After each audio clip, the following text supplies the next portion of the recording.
Welcome to the New School Real Estate Pod. This is a podcast for real estate agents everywhere who are looking to start from scratch or relaunch their business. Our goal is to bring you an amazing guest every single episode who will share something that you can implement in your business today. Let's get into our newest episode. Welcome back, everybody. As always, it is your host, award-winning sales representative Rob Marsiglio, and I'm joined by my co-host. It's Gabe Batista. We are here for another episode of New School Real Estate. I'm super excited for this one. And we're really investing in this episode right now. We're investing a ton into this episode because we have the awesome Donny Mangos on. Thank you for coming, Donny. Oh, that's so sweet of you guys. You're investing. I mean, does that mean in a webcam? Gabe, for example? Well, to give you the background, I spent probably 30 minutes trying to fix this webcam I just bought. So I might have to invest in another one because that was That's why I only hop on 5 minutes before these calls, because it's just Gabe playing with his webcam for half an hour. I wish I was lying, but it was pretty rough, and I looked like a priest now. I look like a lumberjack. So you look smashing. You look smashing. You guys both look put together, which is Thank you, Don. Well, that's three of us. Beautiful. So I say investing in ourselves because Donny, I hear and if we refer to your marketing, you're an investor-focused real estate agent. Give us the cold notes of that. Let's go into investor-focused, award-winning real estate agent. Award-winning. Yeah. I didn't win an award for being an investor-focused realtor. I don't think. Does that exist? I don't know. We have so many awards in real estate. We're gonna make it up. We're there. You know what? There's never too many awards, Donny. There's never too many awards. The Donny Mangos Excellence Award. That'd be so good. Okay, guys. In my memorial, I'm gonna put that in a will. I want to create an award that sort of follows what I did. Investor focused. Yes, I am investor focused. And what that means is I see real estate probably different than the majority of realtors. I look at it first as an asset class, as an investment. And even if you're buying for yourself, there's still an asset that you're buying with investment potential in it. So I really do feel that at the base level, all real estate is an investment. And so I decided that I wanted to get sharper and sharper in that world. Understanding how that works, understanding return on investment, understanding taxes, all that stuff. And it all comes from thinking of this as an investment, as an alternative to whatever other investments we could put our money towards. So I went on a rampage actually. And for a few years of my life, I wasn't big on diversification. I was big on real estate. And, at some point I stopped making excuses about it, or stopped forgiving, or stopped getting upset about it really with people that were just constantly pushing, hey, you got to diversify. You know what? Why? This asset class is the best one around. Proper use of leverage in a market that, if you really studied it, there's a lot of potential for huge growth, exponential growth.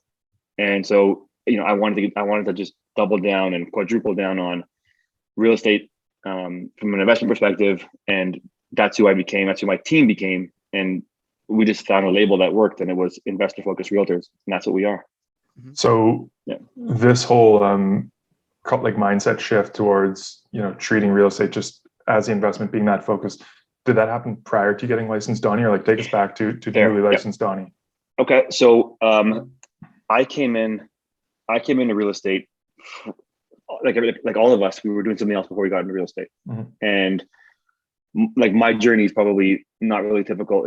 Business grad at university, and then on my way out, looking for what I wanted to do. Somehow, some way, I ended up in.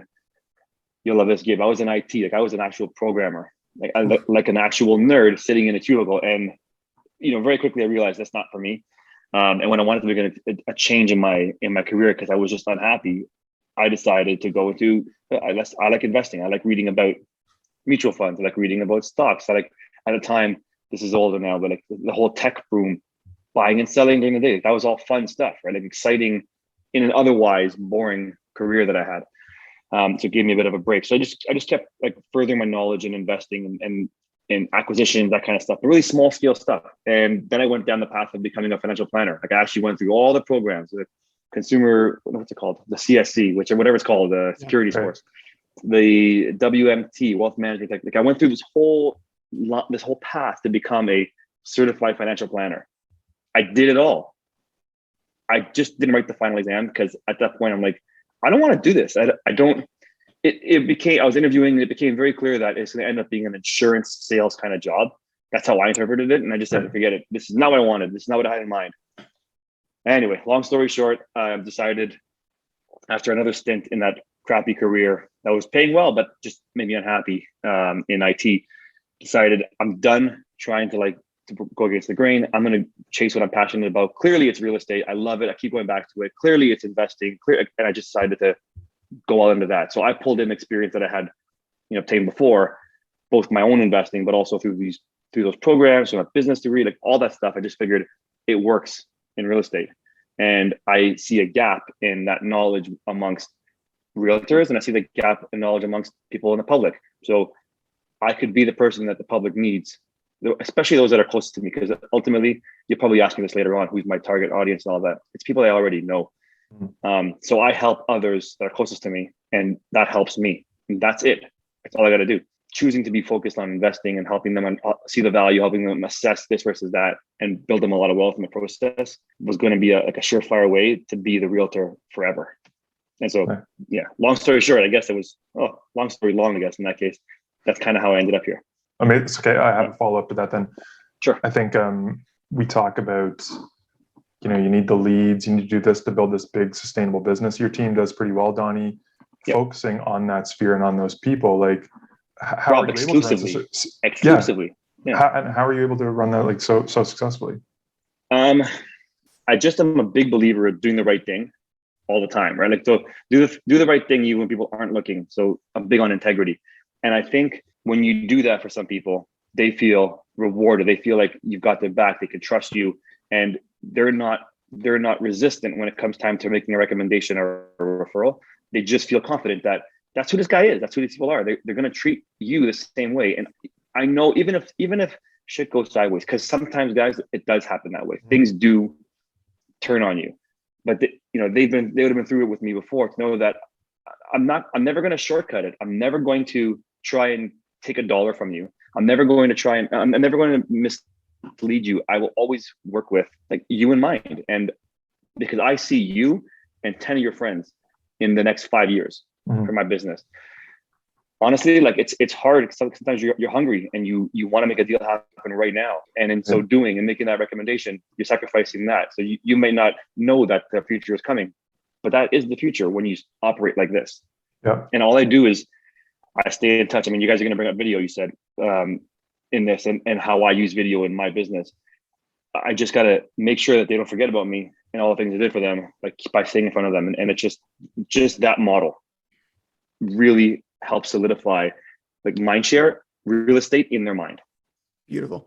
And I want to go back into one thing. And you mentioned about just, knowing your market and your numbers, you're very investor focused. Talk to me about, you've been in the business for a while. What was the process of sharpening your skills when it came to, because I feel like an investor, when we talked about an investor niche, right, they want to hear different things from, let's say, your typical first-time buyer. There's different words that speak with them. How did you go about sharpening your skills to really speak well to that client? Things about educating, I'll go back in the background here. We spoke yesterday about just knowing your numbers and how crucial that is. And a lot of people are lacking that in their business. What's the importance of really, sharpening your, investments, knowledge when it comes to dealing with clients? So I think if you start with this, people that are buying their own properties, they're not really looking at return on investment from a cash flow. If it's tenanted, how much am I making? That isn't part of this equation. They're looking at this property and thinking, am I overpaying for it? How much can it be worth? What are the historical appreciation values? Can it sustain going forward? So you could do enough just in knowing about, immigration patterns, GDP. You can look at the macro stuff and say, well, I think Toronto's going to be the next place for the next 5 years still, because infrastructure, the number of cranes in the sky. Immigration is pulling in a lot of people from across the world. There's a lot of movement right now amongst people. Ukraine, Afghanistan, this stuff's happening. This is real world stuff. And Canada has been very liberal in immigration policy. You can know these things, and you can know that they got to move somewhere. They can't build houses as fast as they can allow immigrants in. That's going to put a strain on housing. This is just straight up easy economics 101. Supply and demand are at the battle. Low supply, high demand. That means further prices. So you could make some suggestions or recommendations that this is what's happening. So just based on that, I think prices are on the rise. So you could buy now, or you can buy in a year from now. It's likely you're going to spend more money a year from now than you are today. So there's a gain in that. But I think a lot of people, especially the first timers who are buying houses. So outside of the condo market, let's just say you're going into you're maybe not a first time home buyer, but you're a first time house buyer. They're looking at things and return on investment and pricing, and they're looking at the condition of the house, because like we're in Toronto where there's a lot of 100-year-old houses and a lot of 100-year-old house problems. So there's things that are looking at, okay, I got to pay this price, plus I got to fix this. How much do I need to fix all of these things? I don't know, not renovate, but fix. And like, I just sat in on a lot of home inspections. So luckily I was doing well, which means I was sitting in home inspections, but I wasn't just sitting there to kill 3 hours. I was sitting there and I was attentive. I was listening to what these people were saying. Like, what's wrong with that?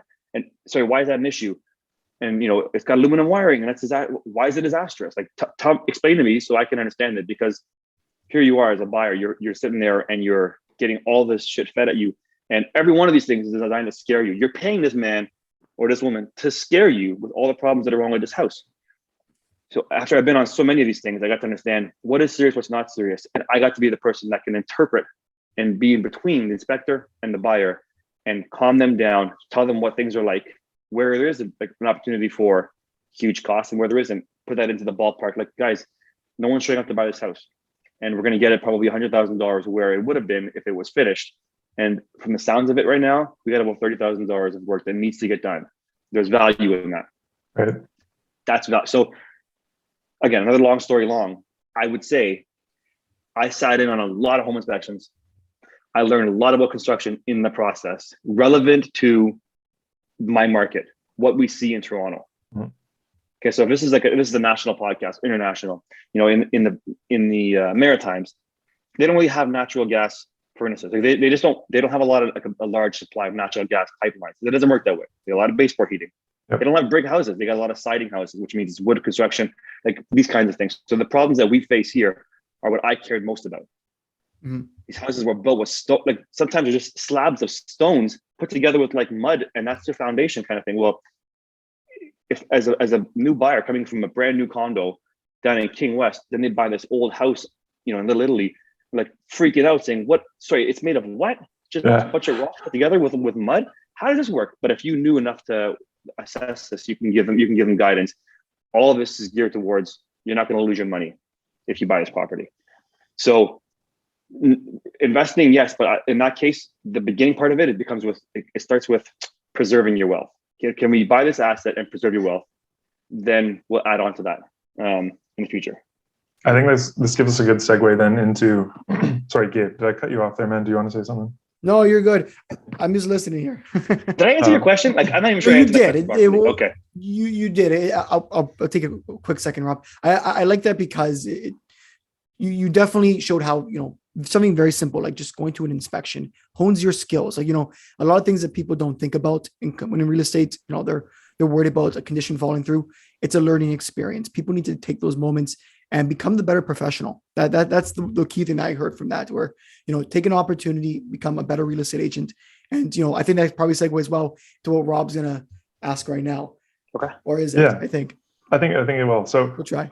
I guess just quickly, Donny, then there's no construction background in your job history. My hands are so soft, Rob. Like I didn't see any calluses there. Yeah. Zero. No, I mean, I admire.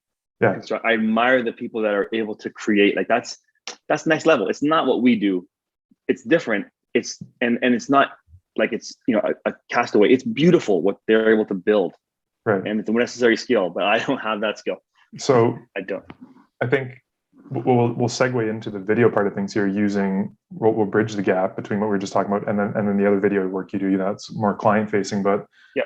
I don't want your servers to break down when the thousands and millions of listeners rush this site I'm about to pitch right here. But talk to us about the Even Better Realtor program, because it sounds like something you've built just through these experiences, right?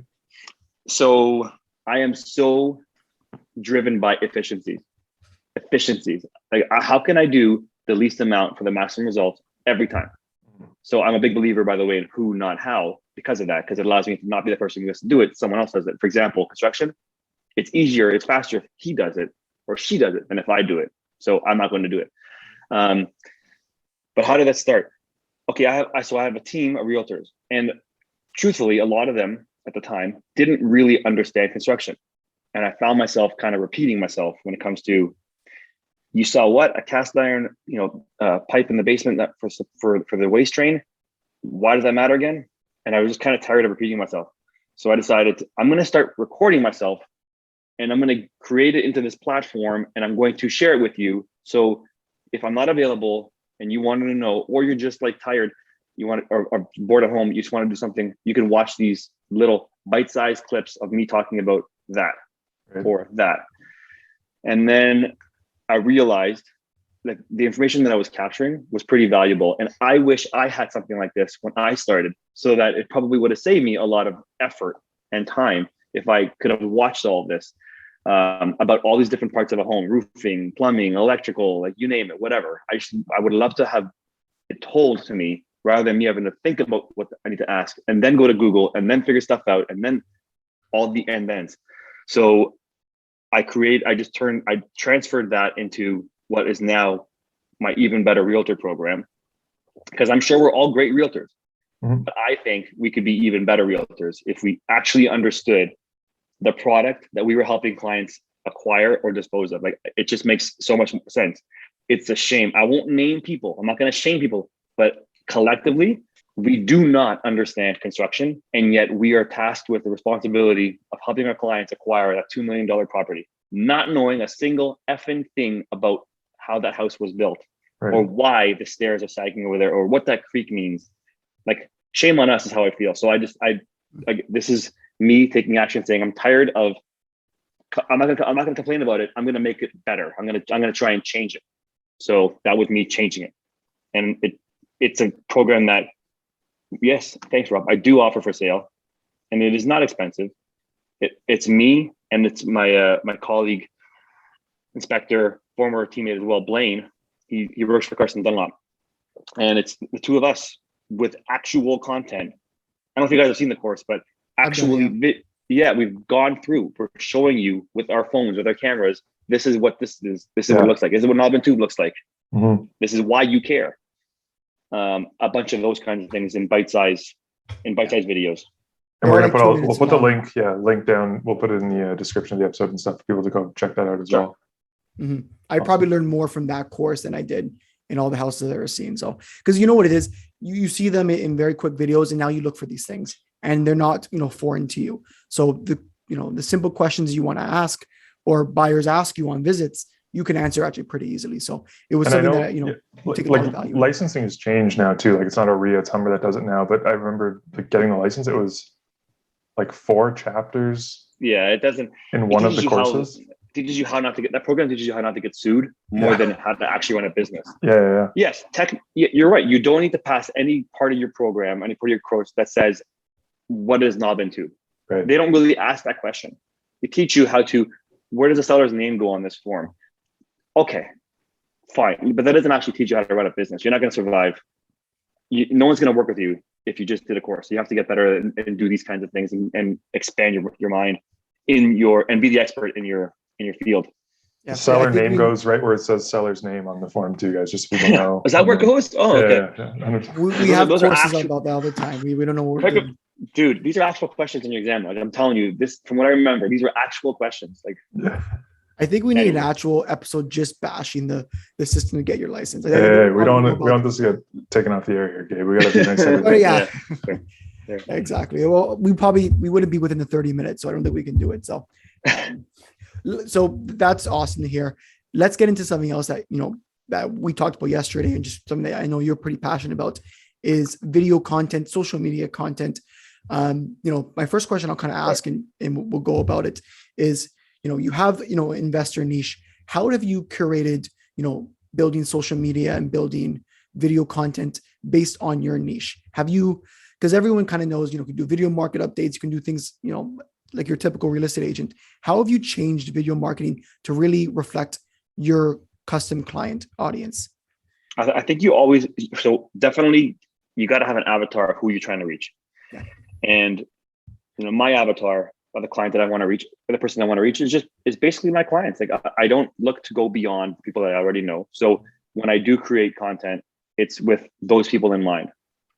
And I want, first of all, I'm doing it for a few different reasons. I'll talk about the investor side of things for sure, but my goal is just to stay on the screen. Like I know, and you're on your phone often. I'm on my phone often. And every time I get a break, if I'm in line at Starbucks, if I'm waiting for my kid, if not at the red light because I got the ticket once, so I'm not gonna happen again. But I go on there and I look at these things, and I'm on there and just flashing through, and I could see, like, oftentimes I'll post just because it's something that's going to be on my client's feed. I'm getting, again, mind share on their. I'm occupying real estate on their mind as well as their phone. Mm-hmm. That's important to me to stay in front of my clients, because if I'm not doing it, they're probably seeing some other realtor that's doing it, and maybe they'll think about them when it comes to real estate. But I'm showing many angles in real estate. So we do property management, we do sales, of course, we do construction. I renovate my own properties, and I show that as well. Always the underlying theme in all these things is I talk about investment. I talk about how this is a good investment decision. This is a good financial decision for myself, for my clients, my family. So I always drop that in there, and I give the visuals to go with it, so that the message and the visual together makes it memorable. And I chose video a long time ago to be the medium for me to get that across. Sure, I can't do videos every single day, but with Reels and with TikTok and all that now, it doesn't need to be amazing anymore. It just needs to be on. Like, done is better than perfect. And IG Reels and Facebook Reels and TikTok allows you to get to done very quickly and frequently. So for me, it's an amazing platform to get in front of my audience regularly, just showcasing what I'm doing, because they're interested. And it, again, keeps me front of mind. They know that Mangos is doing renovation. Mangos is helping somebody buy this property here, converting into duplex. Mangos is just listed this new place over here, like all that stuff. And it really goes to making myself stand out in the eyes of my own clients and their friends. How are you layering in, like, I guess, direct contacts too then, Donny? Are you doing any of that, like direct reach out, like, whether it's phone calls to the database as well? Or is it? I'll be honest, a lot of times I'll get comments or DMs directly from that, which starts a conversation, and we go back and forth. How can I do this? Mm-hmm. We were just thinking about this. Oh, I love this thing. Do you know anybody that can do this? Where did you get your whatever? And all of those touch points, they're all kind of real estate related. Sure, they're fringe, but they're not like sell my house for me. They're fringe, but it's constantly enforcing real estate with them. So they're driving it a lot of times. I do that the passive way by putting the content out there. They come back to me. They're the ones initiating the conversation more often than not. Do I? Yeah, I do, not as frequently as I could. And that's probably me being a fishing guy again. Like, I've been very fortunate. Despite myself, it still works. Right. You understand?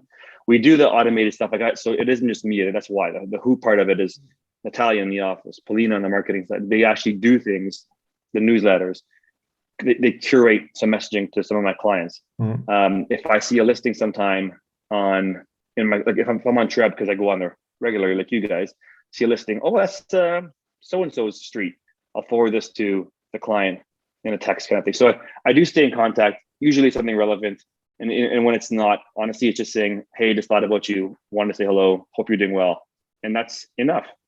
The algorithm behind all this stuff is, if you text somebody, or even better, if you DM them, this platform knows that you're connecting to this person. The next thing you post and the things after that are going to go down to their feed, even if they weren't otherwise going to make it up there, because of, like, not everything makes everyone's feeds. So you can leverage your video you created in your content when you do start a conversation or engagement with them. And I know my clients aren't listening to this podcast. It's more all that isn't your intent. Wow. Rob, that isn't your intent. The video messages on birthdays, 1-to-1. That works. Yeah. If you have whatever 5 people that day, it's like a minute's worth of time. Just send a quick personalized video message to them. And then, like you said, Donny, your content's being pushed to them, especially if there's a response back, right? The next thing you post on that platform, it's coming back to its spade. So I like that. I like that angle. Exactly. And, it leverages, like you mentioned, being efficient. Like, you're able to do, one thing, and it's going out to all your clientele, while, when the time comes, it's more, what do they call it? Push marketing. I might be getting these words messed up like every podcast, but it's something that helps you, stay in top of mind. And it's something that, I think all three of us, especially in Rob, really want to. By the way, Donny, the reason why we have this podcast is we're just listening to guests. We're not actually posting these podcasts. We're just learning from you, and we're taking tips and never going to post these ever again. Well, no, like we're in the same office too, right? So this is even easier because I'm here for you guys. Like it sounds like it does sound weird, but I'm happy to see growth, and like that's why I'm the team lead now for our office, because I do want to encourage growth. Like it makes me happy to see if I can influence you guys and to get you guys into the next level. Oh my God, I'll be happier than you guys will be for that growth. I'm serious. Like it just being a team leader for my other team, I saw it and I felt so good. That's why I was willing to do this. I just feel really good. Selfishly, it makes me feel good to see personal growth occur. And if I can influence that, oh man. So selfish of you, eh? Absolutely terrible. You want to help sound like a dad. That sucks. I did want to touch on one point, which I did like, is you mentioned curating content, obviously your investors. And what I'm going to bring up what we talked about yesterday is, you can change content for whatever, niche or group you're working with. And an idea you gave me yesterday, which I still have on my mind, is like, if I'm focusing on a first time buyer group, a lot of people are renting and they want to buy, just change your marketing to fit that type of group. Instead of saying this house is for sale for $1 million, say this house is for sale for $3,500 a month, in a monthly mortgage payment. There's ways to curate your content, to fit your group. And, people listening, if you're trying to find what that works, there's always something that works for your niche. You just got to, sit down and think about what your people really want to see from you. Yeah. I think just like what Glenn said the other day to you guys on another podcast, don't try and be everything to everybody, because it's not going to work. Like just know who you want to talk to and be everything to that one person, to that one group. Go an inch wide and a mile deep. It's the way to go. Mm-hmm. Yeah. Okay. So then to wrap it up then, because I think you may have just answered your question that we have here, but new agent starting today, Donny. Yeah. What are you doing? You don't have your database. You don't have anything going on. How are you building your business today? When I started, teams weren't a thing. So I would probably join a team if I was brand new, just for the guidance. And because like efficiencies, I just want to get to good quicker. So how do I get to good quicker? And then once I'm good, competence builds confidence, right? So if I feel better about what I'm offering and I feel like I can compete with the other agents who are doing a great job as well, I would just feel better about delivering for my actual clients. So then I would go on a bit of a more of a tear on helping more people achieve their real estate goals. So competence is going to come from, like I think you guys were doing this when you guys started as well, which was get heavy on the leases side. The deals on the leases side they're not really different. Process is exactly the same on the sales side, but if there are errors made or if there are risks, it's so much easier to make a mistake on a lease side than it is on the sales side. You can easily undo something on the lease side. You can't do that on the sales side. So I'm a big believer of get started, burn through 50, 100 transactions on the lease side if you can. Now you feel really good about your ability to lead a conversation, because the chats are very similar, just the consequences are a bit bigger. You have the confidence at that point to go and work with $2 million houses. And once you do one, the next one gets a lot easier as well. And just have the confidence and like belief in yourself that you can get those clients if you want them, whoever that is. If it's investor focused, or if it's first time home buyers, or if it's move up or move down, whatever you want to do, just give it focus, and what you focus on expands. Beautiful. That's a great little summary there. Donny, if people want to talk to you about investing, your new role as a team leader, where can they find you? www.teammangos.com is my team's site. From there is a contact us button. You can reach out there. Donny@teammangos.com if you want.